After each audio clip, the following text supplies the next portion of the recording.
The United States is preparing to build another Fort Knox, but this time, the vault will be filled with Bitcoin.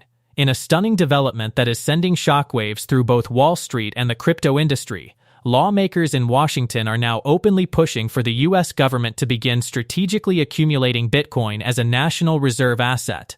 Not just regulating it, not just tolerating it, actually holding it at the highest level of the U.S. Treasury. And if this bill gains momentum in the coming weeks, it could completely change the global perception of Bitcoin forever. Because once the world's largest superpower officially treats Bitcoin like digital gold, every nation, every institution, and every investor on Earth will be forced to pay attention. Republican Congressman Nick Begich of Alaska has now unveiled the American Reserve Modernization Act, or the ARMA Act, a proposal designed to establish a United States strategic Bitcoin reserve. The goal is to diversify America's reserve balance sheet and potentially accumulate as much as 1 million Bitcoin over time, roughly 5% of the total Bitcoin supply that will ever exist. In today's video, we're going to break down exactly what this strategic Bitcoin reserve bill includes, why lawmakers suddenly appear to be moving aggressively toward Bitcoin adoption, what President Trump's latest executive order means for crypto integration into the financial system, and why the upcoming Senate calendar could become one of the biggest short-term catalysts for the entire crypto market. We'll also take a look at a recent Saylor interview where he explains why he believes Bitcoin is Cyber Manhattan, why governments may eventually compete for it, and why he says people should sell almost anything before selling their Bitcoin. But before we dive in, make sure to like the video, subscribe to the channel, and turn on post notifications so you never miss any major updates as the crypto landscape changes in real time. Thanks, and enjoy the video. In a Fox Business exclusive, Congressman Nick Begich is introducing a bill, he says, to lock in Trump's plan and officially establish a strategic Bitcoin reserve. Begich tells Fox Business that this is basically the new Fort Knox. In order to maintain the sovereignty of the U.S. dollar and the strength of the U.S. dollar, you've got to have a strong reserve policy. That's why central banks around the world for so many years, thousands of years in fact, have held reserves on their balance sheet. We need to recognize that digital assets are the 21st century equivalent of those historical gold reserves. So Begich wants the government to stockpile 5% of all Bitcoin, which is equivalent to how much of the world's gold the U.S. stores and reserves, and he already found a way to fund it without taxpayers. The Treasury is currently sucking up crypto assets tied to Iran through Operation Economic Fury. Begich's plan: seize the Ayatollah's crypto and drop it straight into the U.S. balance sheet. But he warns the GOP cannot afford to drag its feet. Conservatives have a tight 6-month window to pass this bill and lock the into law, while Republicans still control both houses of Congress. So, of course, as we know, the clock is ticking with the midterms coming up in November. Every cycle, people make money in crypto. Every cycle, people lose it to hacks, exchange collapses, and compromised accounts. iTrustCapital's premium custody fixes that. It's a closed-loop system. Crypto goes in, but withdrawals only come out as USD to your verified bank. Nobody can drain your wallet because there's no external wallet to drain. Assets are held one-to-one, off-balance sheet, with full tax reporting. And inside an iTrust IRA, gains can grow tax-deferred, or tax-free in a Roth. Real U.S. customer support.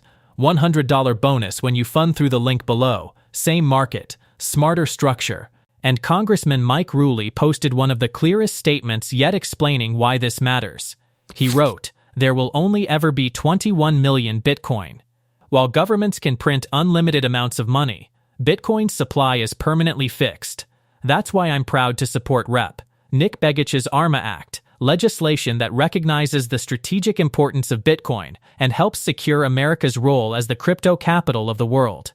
That statement alone tells you exactly where this conversation is heading. This is no longer just about crypto traders or speculative investing. This is becoming a geopolitical race for digital scarcity. For years, governments treated Bitcoin as either a speculative asset, a regulatory problem, or, in some cases, a threat. But now lawmakers are increasingly discussing Bitcoin the same way nations historically discussed gold reserves, oil reserves, or strategic military assets. The proposed reserve would reportedly sit within the Treasury Department and would separate Bitcoin from other federally held digital assets. In other words, lawmakers are effectively acknowledging Bitcoin as its own category. Over the years, federal agencies confiscated Bitcoin from criminal investigations, cybercrime cases, sanctions enforcement, and international operations. According to reports, the Treasury Department recently seized nearly $500 million in Iranian crypto assets as part of Operation Economic Fury, aimed at disrupting Iran's financial networks. But until now, there has been no coherent long-term strategy for what America should actually do with these holdings. This bill easily solves that problem. Here is another clip from a recent Fox interview with Senator Tim Scott on the Clarity Act, which is expected to be another major regulatory victory for crypto in the United States. Well, there are 4 or 5 major pieces of the puzzle that were the heart of the fight from my perspective. One was on rewards. Banks and cryptocurrencies were diametrically opposed. We were able to thread the needle on that really important section. Number 2, issues of ethics. Ethics is something that's really outside of banking jurisdiction, but it's still a really important issue. Number 3, quorum, making sure that both CFTC, SEC, the alphabet soup for those Americans paying attention. Listen, all that means is the regulatory framework needs to have people serving on those committees. Number 4, DeFi, to make sure what we're doing as we eliminate the intermediary, we do not increase challenges for everyday consumers. And the 5th section has to do with AML, or anti-money laundering. Those are the 5 major pieces of the puzzle that cause a lot of consternation along the way. And that brings us directly to Michael Saylor. Because while Washington debates whether Bitcoin belongs on America's balance sheet, Saylor is making the case that Bitcoin may ultimately become the most valuable long-term asset humanity has ever created. Recently, Saylor went viral after joking that people should sell almost anything before selling their Bitcoin, even jokingly referencing kidneys in the process. But behind the humor was a very serious argument about capital preservation, generational wealth, and why he believes Bitcoin will outlast nearly every traditional asset people currently value today. If you say non-controversial, if I were to post, there's some storms over the Caribbean, and like 1 in 1,000 of them becomes, a storm in Miami, and occasionally some of those storms create floods, and if that happens, you might want to think about it, but probably won't make a difference. And meanwhile, there are a lot more important things in the world than this. No one's going to retweet that. If I say there's a storm over the Caribbean that's going to put a 20-foot wall of water over Miami and we're all going to drown, that gets retweeted. So online, if you want to make a point, sometimes you have to be colorful, or people want you to be a little bit witty, or I need some quotable quotes. You need to be entertaining, or you need to be a little bit edgy. And so, believe me, I think you should keep your kidneys. But really, the message I have is the Bitcoin is a stronger form of capital preservation than your house, than a bar of gold, than a bunch of silver, than a stock, than an index, than a credit instrument, than a stack of currency. All of those things are weaker. And when it comes time to sell something else, whatever the something else. You probably have crap in your life. I'll see someone and they're like, I have a sexy sports car. That's got a half-life of 7 years. Bitcoin will keep you well. You've got $200,000. You bought a sports car. Good for you. You'll be wealthy for a decade. You have $200,000. You buy Bitcoin. You'll be wealthy forever. So when it comes time to sell something, sell the thing that has a half-life of 7 years or 2 years or 10 years or 20 years. Don't sell the thing that will make your children's children wealthy. Right? Bitcoin is going to have economic value 500 years from now. It's the crown jewel. Like the royal family of Britain, they still own the center of Britain, The emperor of Japan still owns the middle of Tokyo, and the royals in the UAE, they own all the good property. So own the stuff that's going to have value in 1,000 years. They would never sell Windsor, Windsor Castle, Buckingham Palace, just like you're a New Yorker, don't sell Central Park. I'm going to sell Central Park to make $1. It's like, Jesus, it's worthwhile 1,000 years from now. You might want to cultivate it. And Bitcoin, I think, is even more valuable than the nicest, most desirable real estate in your favorite place on earth. Bitcoin is going to be around. It's Cyber Manhattan. 1,000 years from now, your children's great 10x grandchildren will be rich if you kept it. And if they kept it. And if you sold it to buy a Ferrari, it's like, oh yeah, my great grandfather had a very sexy horse and carriage. I could have been the richest guy in Florida, but my great grandfather wanted velvet in his horse and buggy, and he wanted a nice little bridle because he wanted to impress a girl. I'm like, dude, sell the horse and buggy, keep the Bitcoin.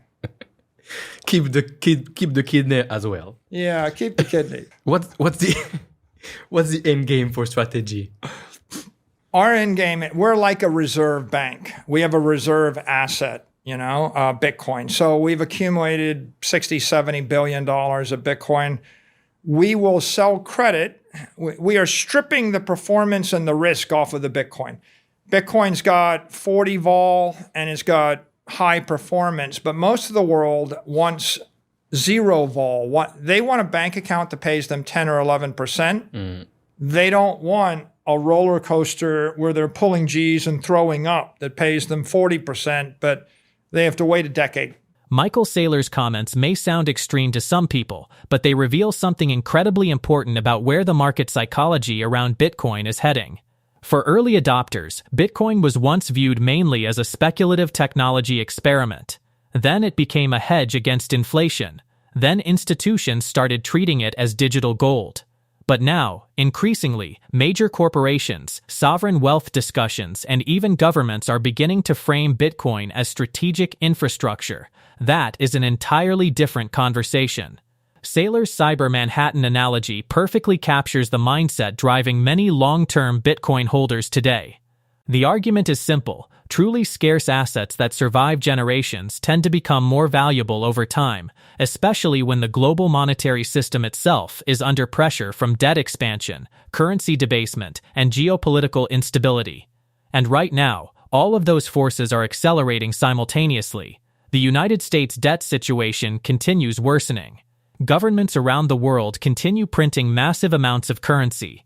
Global trust in traditional institutions remains fragile. Meanwhile, Bitcoin's supply remains permanently capped at 21 million coins. That contrast is becoming harder and harder for both investors and policymakers to ignore. What's especially fascinating is how quickly the political tone around crypto has changed in America. For years, the industry faced lawsuits, banking restrictions, regulatory uncertainty, and constant hostility. But now the conversation has shifted toward strategic reserves, payment integration, market structure legislation, and global competitiveness. And if the Clarity Act advances, if the strategic Bitcoin reserve gains traction, and if the administration continues integrating digital assets into traditional finance, the coming months could mark one of the most important turning points in Bitcoin's history. Because at that point, Bitcoin would no longer simply be an alternative asset class. It would become embedded inside the financial and geopolitical framework of the United States itself. That's why so many investors believe we may still be early. But I want to know what you think. Could the United States eventually accumulate 1 million Bitcoin? Do you think other nations would follow if America officially establishes a strategic Bitcoin reserve? And do you agree with Michael Saylor that Bitcoin could become the ultimate long-term store of value? Let me know your thoughts down in the comments below. And if you enjoyed this video, make sure to like, subscribe, and turn on post notifications so you never miss any major crypto and macro updates. Thanks for watching, and I'll see you in the next one.